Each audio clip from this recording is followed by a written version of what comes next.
এক গ্রামে ছিল এক ধার্মিক ও সৎ মেয়ে। ছোটবেলা থেকে সে আল্লাহর ইবাদত করত, কোরআন পড়তো এবং নামাজে নিয়মিত ছিল। একদিন পরিবারের সিদ্ধান্তে তার বিয়ে হয়ে গেল এমন এক যুবকের সাথে যাকে সে ভালোভাবে চিনত না। কিন্তু বিয়ের পর ধীরে ধীরে বুঝলো তার স্বামী একজন খারাপ চরিত্রের মানুষ। সে মদ পান করত, খারাপ সঙ্গ দিত, নামাজ রোজার কোনো ধার ধারত না। প্রথমে মেয়েটি ভীষণ দুঃখ পেল, কিন্তু সে হাল ছাড়ল না। সে ভাবল, আমি ধৈর্য ধরবো আর আল্লাহর কাছে সাহায্য চাইব।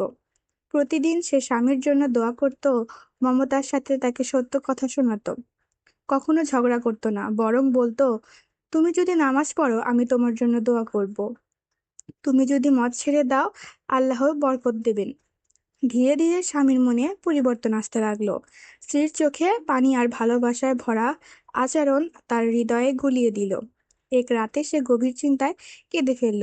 তারপর স্ত্রীর হাত ধরে বলল, আমাকে কোরআন শিখিয়ে দাও, আমি বদলাতে চাই। সেই দিন থেকে তার জীবন নতুন পথে হাঁটতে শুরু করলো। মদ, খারাপ বন্ধু, গুনাহ সব ছেড়ে দিয়ে সে নামাজ, রোজা আর কোরআনের আলোয় ভরে উঠল। কয়েক বছর পর সে নিজেই গ্রামের একজন সম্মানিত নেক ও মানুষের পরিণত হলো।